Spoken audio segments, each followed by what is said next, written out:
Hello, gentlemen. Welcome back. I'm dating coach Naz, and in today's video, I'm going to be talking about why modern women suck at love without even realizing it. So, if you are interested, then please keep on watching.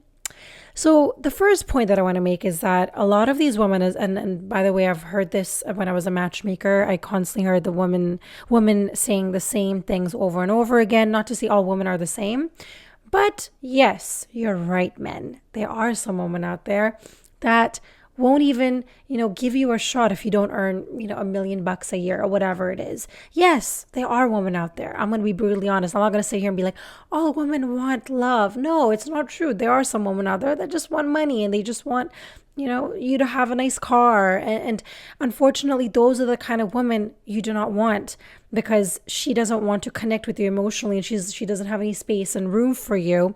So I want to get into this. The reason why they suck at dating is because they're prioritizing status over substance. And unfortunately, this happens to a lot of younger women. Too many women today are caught up in chasing a status, high value men, luxury lifestyles, and social media validation rather than, character and emotional connection. A 2023 study found that 78% of women prioritize financial stability in a partner, while only 40% prioritize emotional availability, which is pretty interesting because just how not every man on the planet is healed and is ready for a relationship, in the same way, not every woman on the planet is healthy, healed, learned her lessons, aware, conscious, and ready for a relationship. And so that's where, it gives you a bit of an understanding that not every woman is for you. There's only one that you need, and that's the one that you need to be waiting for. And I saw this quite often as a matchmaker, where the first couple of things that women are looking for, and not even that, as I watched a lot of dating shows, and recently I've been watching Pop, what was it called? Pop the Balloon and Find Love. And I see the frustration that men have with a woman, where a woman just cut a man off just by what belt he's wearing or just by what kind of shoes he's wearing. And yes, your outfit is very telling of, like, if you're, full on dripped with like diamonds and, Rolex watches, and that's kind of what you're going off of. It makes sense, right? Even though you don't want to judge the book by its cover, but that's just not your type of look. But I feel like there are a lot of women out there that just cut men off just by, their physicalities, and just by, if he's not 6'1", then I'm not going on a date with him. It's like the most pettiest, immature crap, on the planet. So I understand when men come to me and they're like, I'm so frustrated with women. I understand. I get it. I also want to mention that a lot of these women that have this mentality where, they just go for the finances, you can call it whatever, gold digger, I would consider it also as somebody who is, lacks awareness, lacks growth. And they also could have had a problematic past. One of the things that I noticed was that if a woman has a father who's emotionally unavailable, he's maybe lacked, there's a lack of presence in her life, then she won't be able to know or have the ability to connect to a man. She's not going to know what love really truly feels like from a man, because she's never got it from her father. So I've seen that where the woman, has had that, not a father that is present, and she ends up getting into this lifestyle where it's like fancy and money, and she gets into relationships with men who, by the way, they're emotionally unavailable, and she's definitely emotionally unavailable, so she can't connect with him, but she is existing in her suffering. So a lot of people do is they buy a lot of materialistic things because they have a car and they have a house and everything is paid for them. But what they're doing is, as I've mentioned in one of my videos, they're just building a cushy, comfortable life in their suffering. So there's no growth, there's no goals, there's no, this is who I am right now. There's none of that. So you're basically hiding yourself in order to be with this person, just so you can live and exist in your suffering. So the truth of the matter is that a man's net income was not going to fix emotional unavailability, commitment issues, or a lack of deep connection. So these are things that we learn through our experiences. And that is why younger women, they need to go through some of these lessons to understand what they actually want out of a man, out of a relationship. And that is why when you speak to a woman that is in her 30s, 35s, 40s, she's unhealed and she's a bit, she's projecting her insecurities, and that could definitely be the case. Or she just knows what she wants. She's confident in herself and she's not going to accept less than she deserves. So that is why a lot of men are not going to go to her, because they know that she's not going to accept your BS. Now, the second point here that I want to make is they confuse this is so good. They confuse high standards with unrealistic expectations. Having high standards is great, but many women have a long list of these standards that they actually turn into non-negotiables, that's where the dangerous stuff starts happening, where if he's just not 6 feet, I'm not going to go see him. But if he makes $500K a year, I'm not going to see him because I really want him to make $1 million a year. These are this is where I feel like it gets a little bit dangerous, because, first of all, I want the woman to ask herself, do you meet this list? Because a lot of us create these lists. We want this. It's like it's like a book. And then we don't even meet that list. So basically, you're asking for a man that you can't even be, firstly, and it doesn't exist. That man doesn't exist. And this is why I feel like a lot of women are struggling with relationships and finding, men, because there are some great men out there, because I talk to them on a daily basis. And when a woman comes to me and they say, I've never, I don't meet good men. And I'm like, I speak to great men all the time.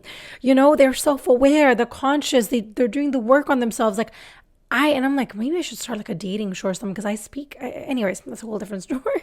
50% of women say they want a man who makes 6 figures, but only 15% of men in the US actually do. So there you go. And the result, unfortunately, is that they end up rejecting great men that are truly meant to be for them, because they don't line up with the checklist. And unfortunately, they're missing out on, their perfect match in real life.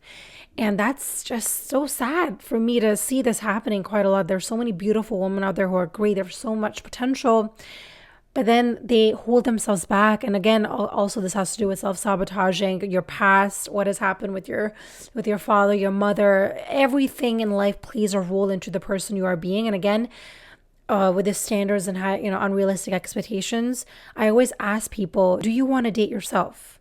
Do you want to spend time with you? And also the fact that you always attract who you are being. I think this is where the manifestation law of attraction is like, it's giving everybody the false sense of hope, where you think, okay, just because I make a list, just because I'm cleansing myself, just because I'm celibate for 10 years, I'm going to find somebody. No, this is not the way it works.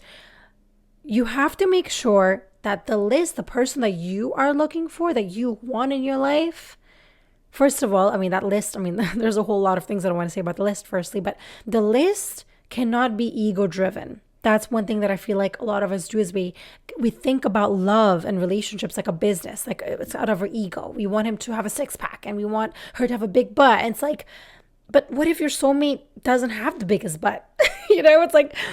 It's like these are the things that we're getting intertwined and mixed up and confused about. And this is where a lot of people start blaming dating apps and, the men are trash and men are so horrible and they're all cheaters. And a lot of people are standing in their own way of true happiness, of their destiny. They're blocking it.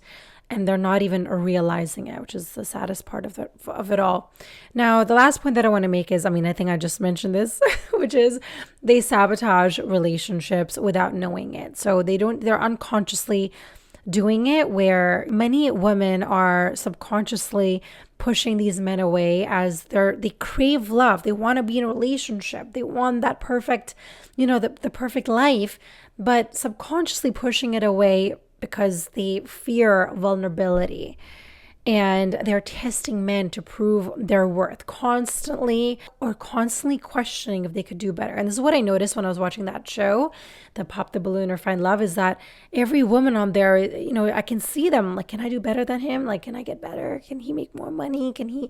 It's like we're so greedy. We just want more, more, more, instead of just building with that person and seeing if there is a real soul connection there. 60% of women admit to testing men early in dating, but studies show that tests often create unnecessary conflict and push men away. I think when a woman just expects a man to prove himself while she is sitting back and just kind of watching, and she doesn't have anything to give back, or that's not a good sign. I feel like both the man and the woman need to firstly see, are you guys aligned? Is your life vision, are the goals, everything is aligned, and you guys are working together as a team?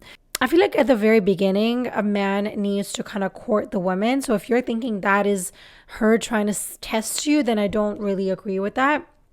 But let's say it's been a month, you guys are dating, and then suddenly she just stops texting you or messaging you, and you're like, why is she, and she wants you to kind of put more of an effort, or whatever, is going on in her mind. I don't agree with that. There needs to be some, communication where she's able to say, hey, I want to see you maybe twice a day. Sorry, not twice a day, twice a week. And you're saying, okay, well, I want to see you there's communication that needs to be had. But if there's a woman who's constantly kind of testing you to prove your worth, and she doesn't really acknowledge or accept you for who you are, you have to keep on trying to please her and, make her see your worth by doing things, by paying for things. That's not a good sign, because again, she is not able to see your value. And if somebody is not able to see your value, they're never going to be able to see your value, no matter how deep you get in the relationship. And so you never want to get in a relationship like that. Unfortunately, there's a lot of women out there that are blocking their own blessings. They're focusing on the wrong things. They're prioritizing the wrong things. They're chasing the wrong men, and then wondering why they keep getting hurt. Why am I in this unhealthy, toxic relationship? And so love isn't about perfection. It's just about alignment. I've also created a free guide, how to land a date in 7 days. It is phenomenal. So if you guys are interested, please have a look down below, and I'm going to see you guys on my next video.